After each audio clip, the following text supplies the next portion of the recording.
Salut tout le monde, re-bienvenue à un épisode de Entre deux bières, ben aujourd'hui entre trois bières, parce qu'on a Patrick Levasseur de la compagnie Boss Goldfields ou je l'ai en français? Chandor en Beauce. Chandor en Beauce.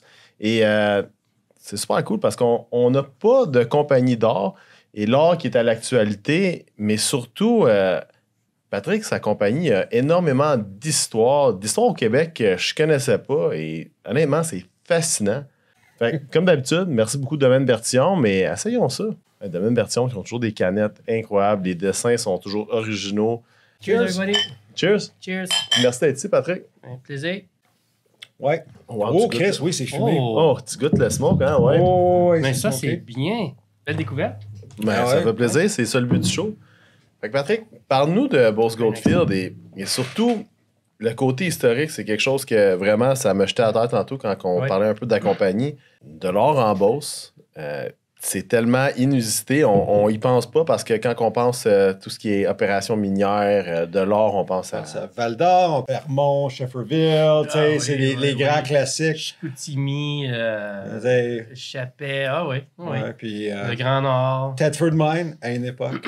Oui. Mais exactement, c'est en Beauce ou qu'est-ce qu'on appelle le sud du Québec. Hein? Je veux dire, c'est là qui m'avait étonné. Hein? Je veux dire, avant, je faisais du financement pour des sociétés d'exploration minière au Canada. Puis j'avais une bonne connaissance de ce qui se passe, hein? Les camps miniers qu'on appelle, hein? Les camps des miniers, les camps d'exploration minière à travers le pays.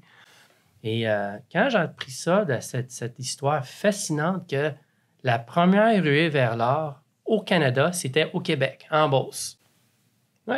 Hein? OK. Première découverte. Ben, on parle d'une première, une autre belle histoire. Comment ça a commencé? C'est une fille, Clotilde Gilbert, à 1846, elle promenait son cheval et dans le ruisseau Gilbert, elle a vu quelque chose qui brille, puis la grosseur d'un œuf.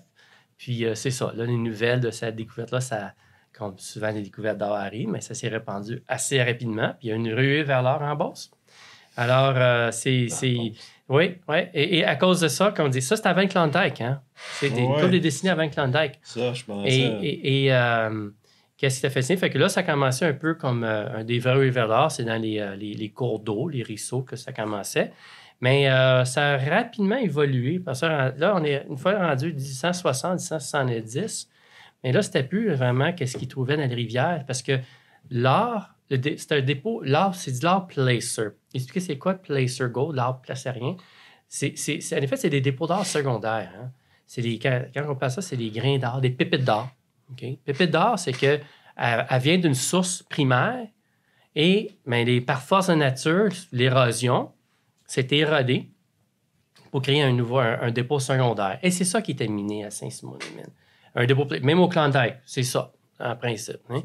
Mais qu'est-ce qui est fascinant à Saint-Simon-les-Mines, c'est que ça a évolué rapidement, parce que là, c'était plus vraiment des rivières, c'est que le dépôt Placer, il est enterré par qu'est-ce qu'on appelle un mort terrain, un tilde glacier.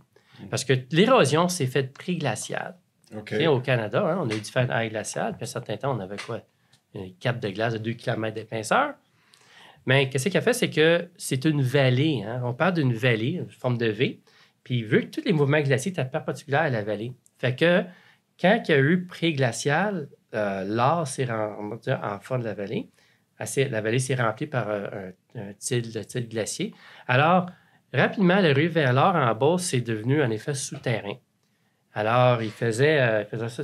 À un certain point, il y avait 2000 mineurs qui travaillaient à Saint-Simon-des-Mines. Fait que les autres, ils faisaient tout avec des pelles et pioches. Hein. Ils faisaient des shafts, des puits. Après ça, ils faisaient des galeries, des tunnels, en effet. Puis, qu'est-ce qu'ils faisaient? C'est que l'or placer est dans un le til aurifère qu'on appelle, c'est un genre d'argile jaune, et l'or était là-dedans, des pépites d'or, sur le bedrock. Okay. Alors, eux autres, ce qu'ils faisaient, c'est juste le 2 mètres, à peu près 2 mètres, qui est le payson, qu'on dit, la partie la plus riche. C'est ça qu'ils grattaient, ils ramenaient ça à la surface, puis là, ils utilisaient les cours d'eau ou l'eau pour faire le lavage, pour libérer les grains d'or. Alors, l'évolution de ça, c'est devenu... c'est le fun parce que vu que c'est arrivé à pleine l'ère industrielle, on a vu un peu toutes les différentes... Rapidement, les différentes phases. Au début, tout était fait en main, pelle et des pioches et des chevaux. Après ça, rapidement, c'était mécanisé par des machines à vapeur. Alors, des ascenseurs pour amener l'air à vapeur et pour utiliser même le vapeur pour continuer à faire le lavage d'or même l'hiver. Et ensuite, un des premiers barrages hydroélectriques, en effet, était fait dans le sud du Québec pour alimenter pour électrifier, en effet, les ascenseurs pour amener l'or à la surface. OK. Vous voyez? Tout ça dans le sud du Québec. Tout ça dans le sud du Québec. Saint-Simon-des-Mines. Oui. C'est tellement quelque chose qu'on... Fait que dans le fond, vraiment, le début de la ruée à l'or, mais surtout, en fait, le début probablement de secteur a commencé dans le sud du Québec. Ben, Dans le sud du Québec, oui. L'exploration, surtout que c'est pas... Wow. On pense en distance, c'est pas si loin que ça. Hey, aller à Val-d'Or, là... On l'a fait. En char, c'est 7 heures. Imagine avant auto, là. Oui. Puis avant que ça soit tout clairé. Non, là, ça se fait bien. Regarde, tu quittes Montréal, c'est de l'autoroute all-the-way. Puis, tu sais, c'est écrit à propriété, tu as 2 stops à faire, puis tu es arrivé. Ça se fait extrêmement bien. Oui, Beauce, maintenant, c'est accessible, mais c'était déjà plus accessible que les autres coins qui ont été découverts plus tard. Accessible, mais comme je dis, c'est même si c'est beaucoup de premières minières, comme on dit, premières ruées vers l'or, parmi les plus grosses pépites d'or au Canada viennent en effet de Saint-Simon-des-Mines en Beauce, des pépites d'or, la grandeur de grosses patates là, de 50 onces jusqu'à 110 onces. Fait que pourquoi personne s'est installé là avant vous? Ben, OK, ça, c'est une autre histoire minier, OK, que je veux dire, qu'est-ce qui est arrivé, c'est que, comme vous savez, hein, au Québec, au Canada, même en effet en Amérique du Nord, les ressources naturelles appartiennent à qui? Mais appartiennent à l'État. Ouais. C'était pas le cas avant. Quand la ruée vers l'or a commencé des années 1850, il y a eu, comme on dit, là, ça a grossi. Au début, c'était des mondes locaux qui faisaient l'exploitation. Rapidement, ça va évoluer avec des sociétés qui étaient même rendues à 1880. C'était des sociétés qui étaient même cotées en bourse de New York, investissant pour faire une production à l'échelle industrielle du placer, tout en placer.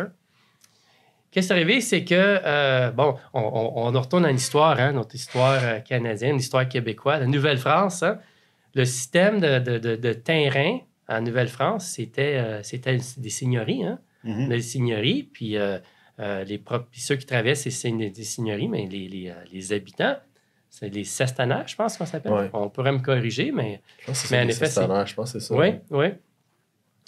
Comme on dit, la terre appartenait au Seigneur, tu traverses la terre, il fallait que tu donnes ta cote, en effet, au Seigneur, mais c'était comme ça jusqu'à temps que les Anglais, la bataille des plaines d'Abraham, mais après ça, quand les Anglais ont éveillé, mais Nouvelle-France n'y était plus, puis c'est devenu, en effet, Upper and Lower Canada.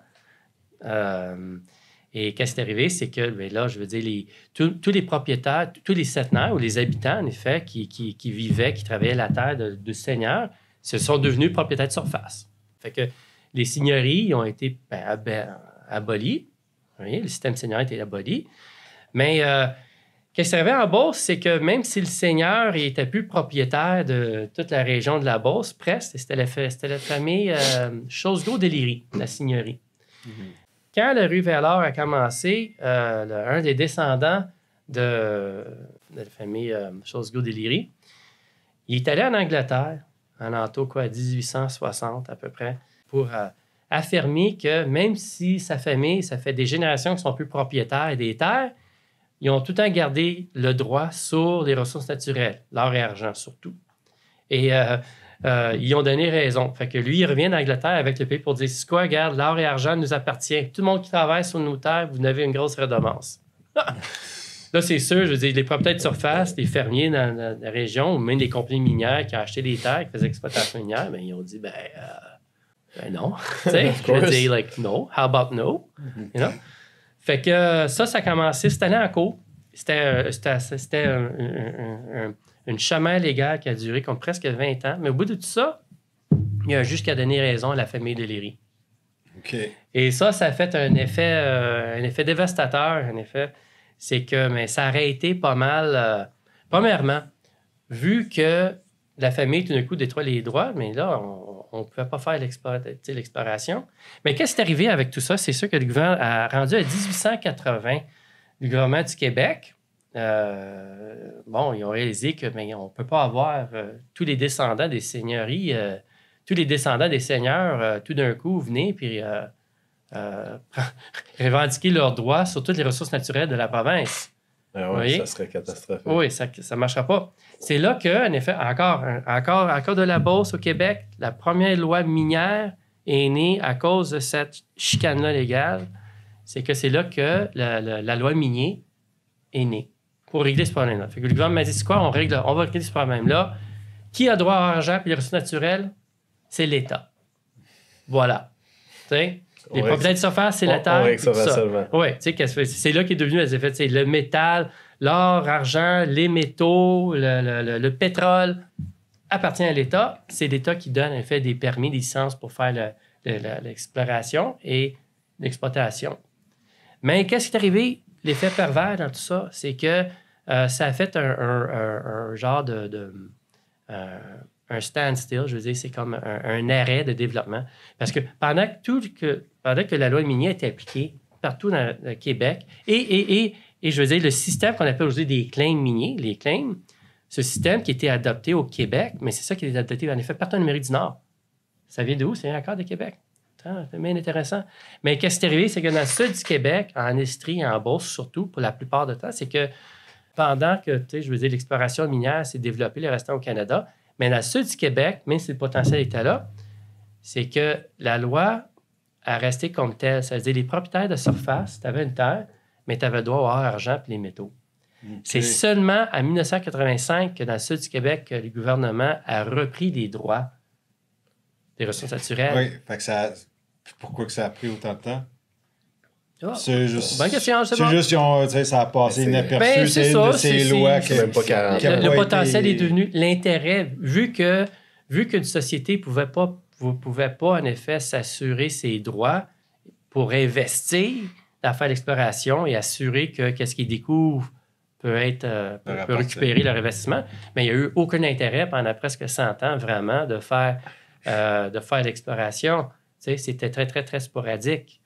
La seule exploitation minière, à part de l'asbestos, la seule chose, l'exploitation d'or qu'il y a eu une exploitation en 1960 à Saint-Simon-les-Mines, où le même site que le premier révélateur, parce que la société, dans le temps, elle a acheté un bloc de terre.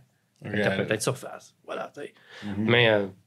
Mais c'est ça, fait que ça a fait un genre d'un arrested development dans la société minière. Fait que, voilà, c'est pour ça. Pourquoi la Beauce n'est pas devenue un Val d'Or? Mais... Parce que pendant 100 ans, il y a juste pas d'argent. Oui, mais le potentiel était là. Mais oui, tu sais, il y a un grand potentiel vraiment qui n'a jamais été exploré dans le sud du Québec. Tu sais, comme Sherbrooke, hein? À 1860, une des plus grosses mines de cuivre au monde, la mine Eustis, juste à Sherbrooke, c'était une des plus grosses, dans le temps, c'était une des plus grosses mines de cuivre au monde. Tu sais, Sherbrooke est né à cause de camp minier. Fait que tu avais un potentiel de cuivre. Et c'est sûr, avec le révéleur qui est arrivé en Beauce, tu avais le potentiel d'or. Ce potentiel, elle est là. Mais, comme je dis, à cause de la chicane de la famille, les seigneurs de Léry, ça a tout arrêté pendant 100 ans. Il faut croire que ça fait même pas 40 ans que c'est réglé, en plus. Bien, c'est ça, oui. Puis dans notre monde, 40 ans passent vite. Oui. Juste donner un exemple. Fait qu'en 1985, le gouvernement du Québec reprend les droits. Elle envoie une armée de géologues pour faire une étude, un inventaire du potentiel. Et après ça, elle met la région disponible pour claimer, OK, qu'on en appelle, pour jalonnement ou claimer. Et oui, ça, il y a eu toute la sud du Québec a été jalonnée par des sociétés dans le temps qui étaient, des sociétés d'exploration qui étaient très connues dans le temps, tu sais, Coney-Haggis, plusieurs, Coney-Haggis, même Noranda, Phelps Dodge, tout le monde dans le sud du Québec, tout le monde en faisait. Fait que tu as eu une période intense qui a duré, comme jusqu'à 1989, de l'exploration. Mais fait qu'il y a eu beaucoup de données qui ont commencé à être, en effet, accumulées pendant ce temps-là, mais encore tout arrêté. Pourquoi? Parce que, je veux dire, l'or et les ressources naturelles avaient baissé dans le marché. Après ça, l'intérêt était les dot-coms. Ouais. les dot-coms, puis le temps passe jusqu'à temps presque aujourd'hui. Tu sais, je veux dire, c'est un peu ça. Tu sais, on arrive à la fin d'un cycle. Fait que là, on est vu d'un cycle qui commence à prometteur, puis on est rendu là. Fait que c'est notre avantage, parce que, je veux dire, pendant à peu près 20 ans, il y a eu plus d'intérêt dans le sud du Québec. Nous autres, on vient. Fait que, au moins, j'ai été capable de reprendre au moins les places qui démontraient qu'il y avait un potentiel le plus hot. Surtout en l'art, mais on les a. Puis j'imagine, d'un point de vue, infrastructure, c'est beaucoup moins cher pour te déplacer. Ben oui. Pour faire du travail. T'es pas... Donner un bon exemple. Très bonne question. Donner un exemple. C'est arrivé, je veux dire, j'ai des collègues aussi qui travaillent dans le Grand Nord. Je veux dire, si dans le Grand Nord, tu fais l'exploration, puis on va dire, tu as la foreuse ou la pépine, l'excavatrice à Brise, mais la place le plus proche là, peut être à Val-d'Or, puis il faut que tu ailles par hélicoptère, tout ça. Fait que, ça coûte cher, puis tout arrête. Oui, la facture est là, puis tout arrête pendant longtemps. Tandis ici, je veux dire, l'excavatrice qu'on avait cet été, je veux dire, il y a eu un problème, mais le gars qui causait la pépine, mais son heure à dîner, il est allé en ville chercher la pièce, il est revenu, puis voilà, on en repart. Avec la proximité, c'est écœurant. Puis le camp minier, mais c'est le motel du coin. Là, je veux dire, c'est pas... Ben oui, où les gars vont chez eux. Je veux dire, la part des gens qu'on embauche, là, c'est tout du monde des régions. Hein. Il y a un bassin de population juste là, à Saint-Georges. Oui. Ils sont là, ils vivent là. Puis pas juste ça, c'est que ils ont un intérêt personnel parce que, je veux dire, ils se sentent que ça... Il y a une appartenance, hein? Quand on dit cette belle histoire-là, là, ça appartient à tout le monde, et surtout les gens de la région. C'est une patrimoine qui leur appartient. Ils sont très fiers. Puis les autres se demandaient aussi, hein, qu'est-ce qui est arrivé? What happened? Parce qu'eux, ils connaissent l'histoire, ils l'ont vu, puis là, après ça, ils voient que personne vient s'installer. Puis, ils sont très heureux qu'une compagnie comme la nôtre se prenne intérêt, puis qu'on investit aussi. Mais ça, c'est quelque chose qu'on entend rarement. Du moins, c'est pas... Je ne veux pas dire qu'on entend rarement, mais on dirait que c'est pas populaire. Mais la municipalité sont contents de vous avoir. Sont contents d'avoir que votre compagnie vienne s'installer et travaille.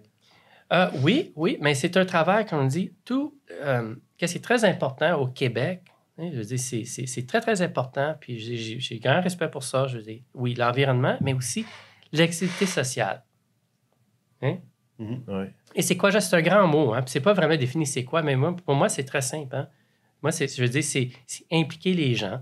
Je veux dire, je suis pas venu hier soir, là, je veux dire, premièrement, les gens sentent la passion que j'ai pour cette histoire-là. C'est une belle histoire, c'est de même que ça a commencé, je suis passionné de ça, OK? Puis, ils sont curieux, que je suis là pour expliquer qu'est-ce qu'on fait, pas juste qu'est-ce qu'on fait, mais pourquoi qu'on est là. C'est quoi l'histoire derrière tout ça? Hein? Puis, les gens, ils apprécient beaucoup. Hein? Et aussi, je veux dire, l'avantage d'atteindre une société publique, mais tout est ouvert. Mes livres sont ouverts, tout ça. Puis, je veux dire, je suis pas caché, mon numéro cellulaire est là, puis le monde m'appelle, je vais les visiter. Des rencontres de table de cuisine, j'en ai beaucoup. Ça me fait rire, parce que j'écoutais, ça m'a fait vraiment capoter ce matin. J'écoutais, parce que Patrick a d'autres vidéos sur YouTube, puis un des vidéos, un des Q&A, il a répondu à un Q&A, puis quelqu'un il pose la question... Qu'est-ce que tu fais avec du trespassing, c'est ta propriété? Puis sa réponse, il a dit, c'est les gens de la ville m'appellent pour me dire s'il y a quelque chose. Fait que ça revient un peu à, comme tu dis, l'activité sociale. Les gens sont impliqués, ils suivent ta compagnie, ils ont ton numéro de téléphone. Oui. Mais moi, l'affaire que je me posais, c'est que, tu sais, on n'est pas facile au Québec. On est, surtout, plus que tu te rapproches de Montréal, plus que c'est... pas dans ma cour, c'est toujours cet aspect-là. Je veux des... je veux parler de nos composantes que l'art, mais on veut des autos électriques, mais on veut pas vraiment faire l'exploitation des minerais parce pour une raison niaiseuse, si on le voit pas, c'est beau. Même si on le fait importer de la Chine, puis Dieu sait les atrocités qui se passent là-bas, on ferme les yeux puis on dit, mais c'est pas dans ma cour, je polis pas mon extérieur. Fait que je me demandais, c'était quoi le dialogue que tu as eu dans Beauce, qui fait que c'est pas vraiment nécessairement la réalité. Qu'il y a une manière d'approcher le sujet. Et ça, je mets une partie de la blâme sur ça, sur, en effet, une industrie même. Parce qu'il y a beaucoup de choses que les gens ne comprennent pas, que je pense que l'industrie aurait beaucoup mieux. C'est sûr, les temps ont changé. Hein? Je veux dire, comme vous savez, quand moi j'étais petit, je veux dire, en voiture, on ne portait pas de ceinture de sécurité. J'étais en bicycle, j'avais jamais de casque. Ouais. Mais aujourd'hui, on met un casque, puis je veux dire, les temps ont changé et ces temps-là, ils ont évolué aussi avec l'industrie. Je veux dire, cette mine-là, moi, je vis au Québec. Si une mine est à ma cour, il y a des lois là, pour que ça soit fait comme il faut, tout ça. Mais les gens, il faut s'en rappeler, c'est que il y a quelque chose qui manque de ça. C'est pas nécessairement au bout de la ligne de la grosse mine. Avant qu'on arrive là, qu'est-ce qui est vraiment une grosse industrie au Québec et qui génère beaucoup d'emplois, c'est juste la phase d'exploration. Hein? La phase d'exploration, ça peut être tout simple. En effet, on va sur une protéine, on prend une roche, on met dans le sac, ça va au labo. Hein? Aller jusqu'au forage, faire des fois des décapages, c'est ça. Mais juste cette activité-là, vous savez, hein, on avait déjà entendu, on est combien de compagnies au Québec qui fait de l'exploration? Ah oui, et c'est des millions qui sont dépensés chaque année à faire l'exploration. Et ça, c'est tout des bons jobs. T'sais? Et souvent, je dis, c'est du monde. Moi, j'emploie. Tant que possible, j'emploie tout le temps du monde locaux. Je commence ça commence bon. Le bassin d'emploi, qui est le plus proche au projet, je les embauche. Puis c'est là qu'on a l'énergie de là. Fait que, avant qu'il y ait une mine, là, ça fait des millions qu'on investit. Ben oui, parce que, comme tu dis, le sampling, tu le mets ça te prend un géologue qui va le regarder, il le met dans le sac. Après ça, il en va au laboratoire, puis comme tu disais dans un autre de tes vidéos, les laboratoires cet été, ils ont été débordés. Ils sont débordés. Il n'y a pas eu autant énormément d'activités au Québec. Fait qu'il faut croire que le domaine minier, c'est hot en ce moment, ou du moins c'était super hot cet été. Mais ça, c'est des gens qui travaillent au laboratoire. Puis là, après ça, écoute, après ça, tu reçois les résultats, mais là, tu retournes avec une drill, tu fais du sampling. C'est de l'argent dépensé. C'est des jobs, ça. Ça l'est. Ah oui.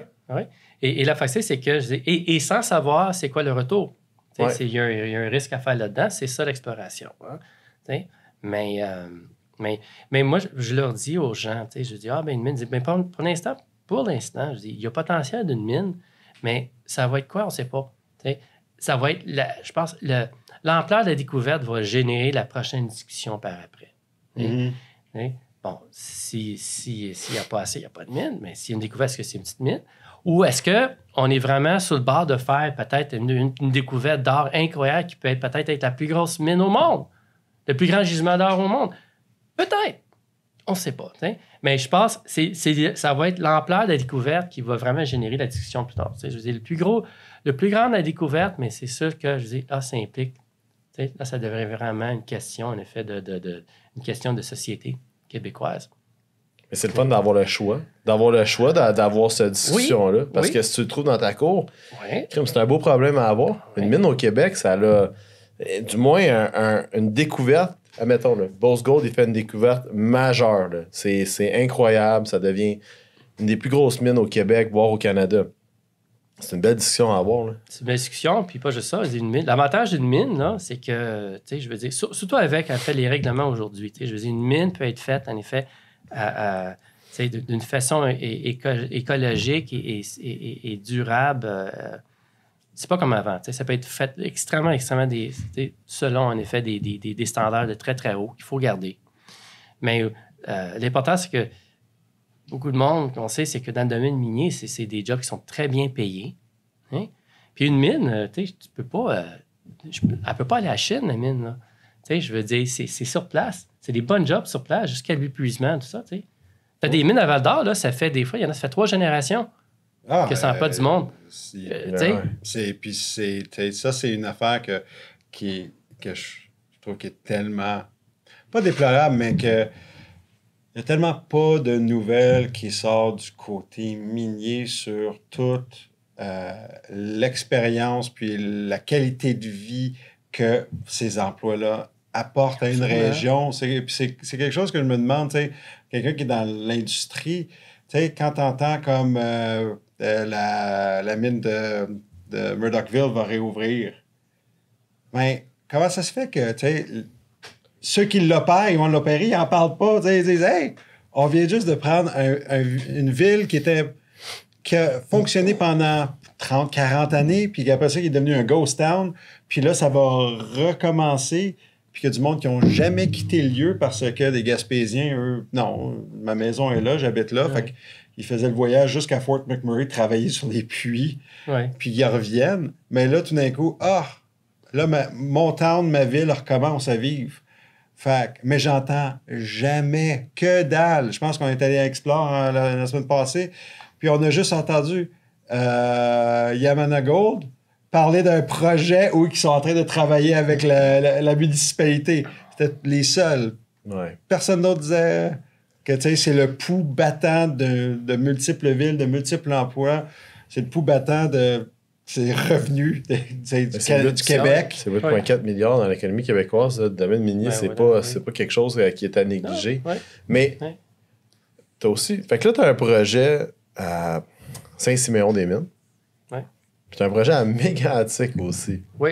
Parle-nous un peu de Mégantic. Celle-là, il m'intrigue aussi parce que les résultats sont... Oui, ça, c'est absolument... on peut dire les mots, c'est un peu débile. OK? On va dire pourquoi. C'est que, oui, je veux dire, notre projet clé, puis notre projet, comment on dit, c'est en effet, c'est trouver la source, d'où vienne la source d'or à Saint-Simon-des-Mines. Trouver son gisement source. OK? C'est quelque chose qu'on va d'avant, c'est très important, puis on va juste annoncer, c'est qu'on, je veux dire, le projet, il n'est pas oublié. Je veux dire, on a travaillé fort, en effet, pour savoir c'est quoi le mystère qui entoure ce dépôt-là. Je vais revenir à ce que vous venez de dire, mais juste quelque chose d'important à dire pourquoi, c'est que même s'il y a eu une exploitation du dépôt, à Saint-Simon-des-Mines, le dépôt, ça a tout le temps été, comme je dis, le placer. Le dépôt secondaire, nous autres, on cherche le dépôt primaire. Mais le problème de ça, c'est que à cause qu'il y a eu peu d'intérêt, point de vue exploration, pour beaucoup de raisons, jusqu'à maintenant, c'est que les données géoscientifiques qui entourent le dépôt placer étaient presque inexistantes. Fait que vous voulez vraiment commencer à neuf. Fait que, tu sais, il y a 4 ans, là, c'est là qu'on n'a pas... C'est quelque chose qui aurait dû faire il y a longtemps. Surtout, n'oublie pas, hein, un dépôt placer, là, c'est une autre façon de regarder ça, c'est une anomalie d'or. Il y a de l'or. Elle vient de quelque part. N'importe où d'autre, là, ça aurait généré beaucoup d'intérêt, puis il y a eu des grands forages pendant longtemps. C'est tout ça. Mais une raison ou l'autre, il n'y a pas assez d'informations sur le dépôt qui entoure. C'est quoi? On n'avait aucune idée c'était quoi la géologie qui entoure le dépôt placer à Saint-Simon-des-Mines. Un dépôt connu pendant 150 ans et plus. C'était pas connu. Fait qu'il fallait vraiment commencer à zéro. Alors, c'est là qu'il fallait faire on a fait de la géophysique. On est le premier à faire vraiment, à appliquer des méthodes géoscientifiques modernes, géophysique et plusieurs autres études, incluant le forage. Tout ça pour dire qu'aujourd'hui, on a une bonne idée c'est quoi le modèle qui a créé les fameux pépites d'or qui est trouvé là. Fait que ça, c'est pas fini. Ça, on continue. Je veux dire, on a trouvé notre modèle. On a un modèle, qu'est-ce qu'on appelle, en effet, c'est un saddle reef formation. C'est quoi? C'est qu'en effet, tous les couches sédimentaires, volcaniques, sédimentaires, vont venir avec interspersées de quartz, c'est qu'il y a eu des plissements qui arrivent comme ça. Là, ça fait comme un genre de...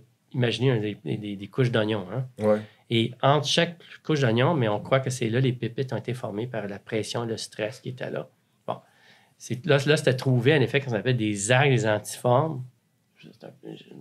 Mais c'est intéressant. Mais en effet, c'est ça. C'était ça qu'il fallait trouver. Et on a trouvé un axe d'antiforme majeur à Saint-Simon-des-Mines. Ça, c'est great news. It's great news. Je pense que c'est un peu perdu à propos des conditions du marché aujourd'hui, mais c'est des très bonnes nouvelles. Fait qu'on a retourné là. Mais on a été distrait cet été par quelque chose d'autre qui est arrivé. Fait que, au lieu de suivre ça cet été, c'est que dans le sud du Québec, dans le sud du Mont-Mégantic, pas loin de la frontière américaine, en effet, à Chartierville, on avait pris... En effet, dans le sud du Québec, c'est un autre coin qui ressemble beaucoup à 1860. Il y a une autre ruée vers l'or, tout ça. Pas aussi intense qu'en Beauce, mais quand même. Tu sais, je veux dire, l'or est étalé dans pas mal... Tu peux retrouver de l'or dans pas tous les cours d'eau, tout ça, un peu partout. Mais notre intérêt, c'était pas nécessairement les cours d'eau, mais le fait qu'il y a de l'or un peu partout dans les cours d'eau, je veux dire, ben, comment pas? Elle vient d'où, cette or-là? Il doit avoir une source. Fait que c'est là qu'on s'est rendu. C'est là qu'on a vu qu'il y a une belle faille, un peu comme quand on va à Val-d'Or, là, de Val-d'Or jusqu'à Timmins, OK, toutes les mines d'or, ils suivent toutes, en effet, ce qu'on appelle l'affaire Cadillac. Hein? C'est une faille principale de ça. Et là, oui, exactement. Mais là, dans le sud du Mégantic, c'est qu'il y a une belle faille. Elle va pour 30 km. Puis tout le long de cette faille-là, c'est toutes les places où il y a l'air une indication d'or placer ou de l'or qui était miné, même dans le passé. C'est comme une chaîne. Hein? Ils sont toutes liés. Ils sont tout près de la faille. Là. Fait que voilà la faille. Je veux dire, la faille est le système de contrôle qui a fait une distribution d'or dans la région. Ça a commencé de même. Mais, fait qu'on a pris des échantillons tout le long de l'affaire. Ça s'appelle l'affaire Bella. Fait qu'on a pris des échantillons de surface. C'est quoi? C'est avec des chaudières. On prenait le sable, le gravier, la terre, la tourbe. On mettait ça dans des chaudières. Fait qu'on a fait ça tout le long, en effet, de l'affaire. Puis c'est là qu'on a eu de certaines places. On peut faire un genre d'une carte des anomalies d'or. Mais une place qu'on a eu une teneur intéressante, c'était dans une carrière existante, une carrière d'opération, une gravière, en effet. C'est une carrière d'opération pour le sable et du gravier à Chartierville. Fait qu'on est retourné. On a pris plusieurs échantillons. Chaque échantillon retourne avec de l'or. Bon. Quelque chose qui se passe. J'ai jamais vu ça. OK? Des petits grains d'or, pépites d'or, peu importe. On n'a pas mesuré ce qu'on appelle le grade, la teneur, parce qu'on cherchait juste indicatif. Mais quand même, c'est spécial. Fait que là, c'est là qu'on a décidé, mais tu sais quoi, regarde, on va regarder ça un peu de près. Fait qu'on est allé chercher encore des documents historiques.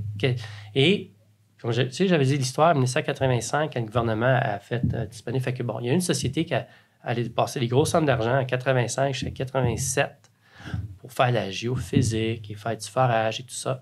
Et ils ont fait une découverte qui sont jamais retournés. Eux autres regardaient d'un autre point dans ce secteur, mais un des derniers forages qu'ils ont fait, ils ont fait un forage où c'était un trou, encore dans le bord de terrain, qui était bourré d'or. 260 grains d'or. Ils n'ont pas fait une teneur, mais juste, la seule teneur, c'est que après qu'ils ont enlevé les grains d'or, ils ont enlevé le concentré du forage, ils ont fait ça au labo, puis c'est devenu au-dessus de 2 grammes par tonne. Qui est considéré, juste ça, c'est très bien. Rajoute l'or, on ne sait pas ce que ça a été, mais ça aurait dû être un gain intéressant. Fait qu'à cause de ça, et pas juste ça, c'est que quand on regarde les anciennes données du géophysique qui était fait, il démontre que on a découvert, c'est qu'il y a un canal, là. Il y a un canal, qu'est-ce qu'on appelle, qui ressemble beaucoup à Saint-Simon-les-Mines. Il y a un canal où, fort probablement, c'est que l'or s'est accumulé au fond du canal. Pas juste au fond, mais qui va jusqu'en haut, côté est, parce que la carrière, c'est comme la bordure du canal. Fait qu'il y a de l'or dans la carrière. Et il y a de l'or dans un trou de forage, 400 mètres plus loin. Puis quand on regarde, on voit un canal qui peut être considéré qui va plus que 10 km. Ça peut être plusieurs kilomètres de long. Mais au moins, on le voit sur une échelle de 2 km. Fait que ça, c'était... Quand on a vu ça, c'est que, bon, tout de suite, je veux dire, on a mis les fonds pour aller à Plomb pour explorer la région. Fait qu'on a pris d'autres échantillons, on a fait des tranchées et on a fait un forage aussi, un forage de style sonique. Et on attend les résultats. Mais je suis très excité pour ça. Puis on va voir, tu sais, est-ce qu'on a... ça peut être énorme. Ça peut être énorme. Parce que la dernière fois qu'il y a eu, je pense qu'il faut retourner au-dessus de 100 ans avec qu'il y a eu une découverte d'or de type placer, tu sais, un canal d'or placer majeur, inexploré. Il faut retourner peut-être au-dessus de 100 ans. Mais là, tu as comme une situation particulière que... Bon, toi, tu sais ça. Toi, tu es dans le coin de Mégantic, tu es dans le coin de la Beauce. Tu veux en dire, mais tu veux pas en dire trop parce que next thing you know, tout le monde puis son cousin va aller claimer. Puis là, tu as des voisins à côté de toi. Puis tu sais, ça peut... Oui, parce qu'à un côté, il veut pas qu'il y en a là-dedans que des compagnies... L'exploration, dès qu'ils entendent moindrement une nouvelle partie que ça pourrait être hot, ils disent « Ah, on va aller claimer juste pour être sûr. On va aller, tu sais... » Oui, bien ça, regarde, je veux dire, la plupart des claims qui sont, je trouve, très pertinents, je les ai déjà. Mais s'il y a d'autres sociétés qui viennent claimer alentour, ça, c'est une bonne chose, hein? Tu sais, je veux dire, comme on dit des fois, je viens un peu tanné d'être le seul dans la région, tu sais. Mais il commence à y avoir d'autres sociétés qui s'intéressent, qui ont pris des claims de la région, qui ont commencé des travaux. Est-ce qu'il y a des sociétés qui vous regardent? Des grosses? Oh. Juste pour voir, OK. Qu'est-ce que ça veut dire, ça, quand tu as une plus grosse société qui est peut-être en exploitation, qui regarde une compagnie comme la tienne? OK, je vais dire pourquoi. comme on dit, la Beauce, comme on dit, c'est un secteur qui a eu la première valeur au Canada, mais tu as d'autres secteurs.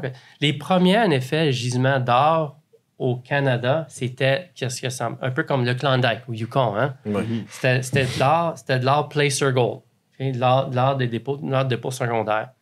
Et la Beauce, comme le Klondike, elle a eu son gold rush, c'est terminé, tout le monde est quitté, puis après ça, rien qui s'est passé pendant presque 100 ans. Okay? À part des Klondike, c'est tout un continu, mais c'est des petites opérations, puis à part tout ça. Qu'est-ce qu'on voit à la TV, tout ça. Mais quelque chose qui est arrivé. Fait que au Canada, tu as 5 grosses districts, on pourrait dire, districts miniers qui étaient de type placer, qui a eu une ruée vers l'or. Après ça, c'était oublié pendant longtemps. Mais là, ces districts-là, il y a un nouvel intérêt. Pourquoi? Parce que, par exemple, le Klondike, comme la Beauce, c'était ignoré après un certain temps. Mais c'est un peu la même chose. Oh, ben regarde, oui, il y a le placer d'or, il y a eu un gold rush, de l'or des rivières, tout ça, ou de l'or placer. Mais ils n'ont jamais trouvé une source. Fait que, jamais trouvé, il n'y en a pas. Égal, il n'y en a pas. Mais c'est pas vrai. Des fois, c'est juste des circonstances d'histoire, c'est que l'effort n'a jamais été là. Mais quelque chose qui a changé il y a quelques années, c'est que tu avais un prospecteur, Sean Ryan. C'était un prospecteur, puis aussi un prospecteur / aussi collectionneur de champignons, Sean Ryan.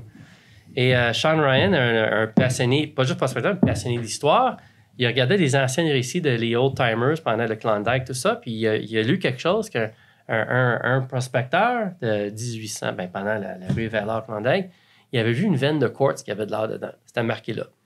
Et, lui, il a pris les claims, il est allé voir, puis voilà. Le nom de l'histoire courte, c'est que sa découverte, c'est devenu la grande découverte d'or white gold. Fait que c'est la première fois, en 150 ans, OK, que... 150 ans, un petit peu plus que ça, moins que ça. Mais quand même, en 100 ans à peu près, là, pour être exact, c'est que c'est la première fois qu'il y a eu une découverte d'or dans la roche, un gisement d'or, qui explique en partie d'où vient l'or du Klondike. Hein? Et ça a tout changé. Ça a été acheté par une grosse société minière. Et là, qu'est-ce qui est arrivé depuis ce temps-là? Toutes les grandes sociétés minières, ils ont un intérêt à faire l'exploitation. Moi, j'appelle ça placer to hard rock. Ça veut dire que là, tu prends un claim où il y a eu de l'or dans un placer, soit de l'or dans des tiges glaciers ou dans les cours d'eau, peu importe. Tu essaies de retracer ça pour voir si tu peux faire une découverte, comme ils ont fait quand on a découvert White Gold. Fait que là, ça a changé toute la donne. Et l'autre place qui avait une rue vers l'or, c'était le placer au Canada, c'était à Colombie-Britannique, qui s'appelle le Caribou. Oui. OK?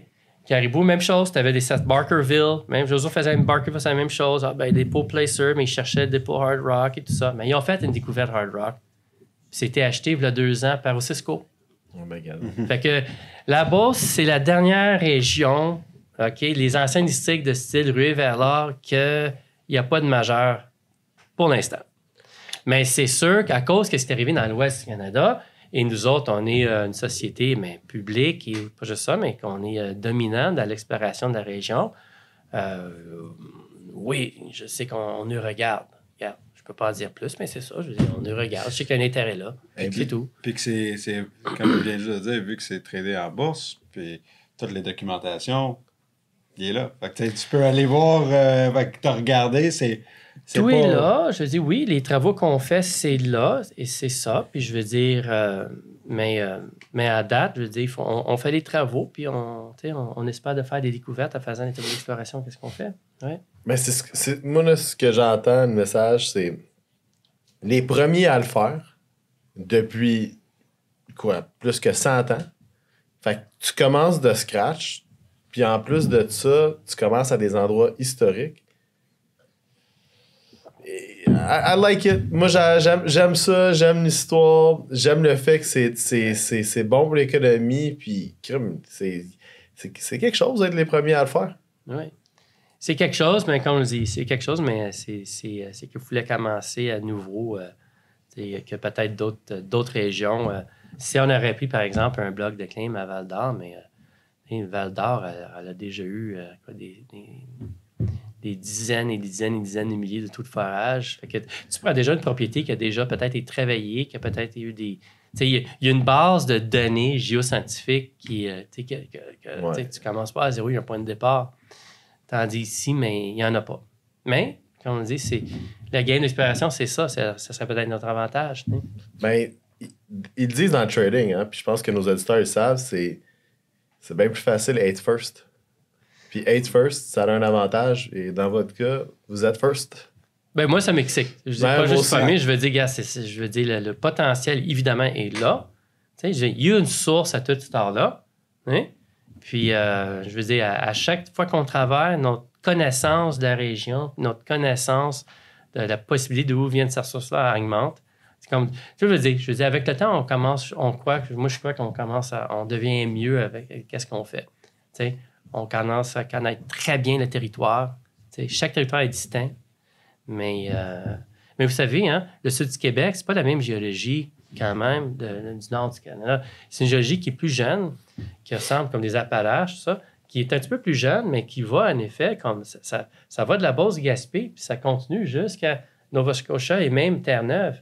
Fait que même ça aussi, à part les sociétés de regarder les anciens dépôts placers pour voir s'ils peuvent transférer une ressource, quelque chose qui est nouveau, c'est avec la bonne exploration, c'est faire l'exploration de cette nouvelle géologie-là. Comme ce qui se passe, par exemple, à Terre-Neuve avec la grande découverte par Newfoundland. C'est la même sorte de géologie qui ressemble beaucoup à ce qu'on voit en Beauce, le Humber Zone et tout ça. Fait que, tu sais, je veux dire, il y a un potentiel. Mais pour l'instant, c'est potentiel. Il faut travailler pour faire l'exploration, pour faire... Le plus qu'on travaille, le plus qu'on augmente nos chances de faire une découverte. Oui, c'est comme effectivement. Ça. Bon, mais... Effectivement.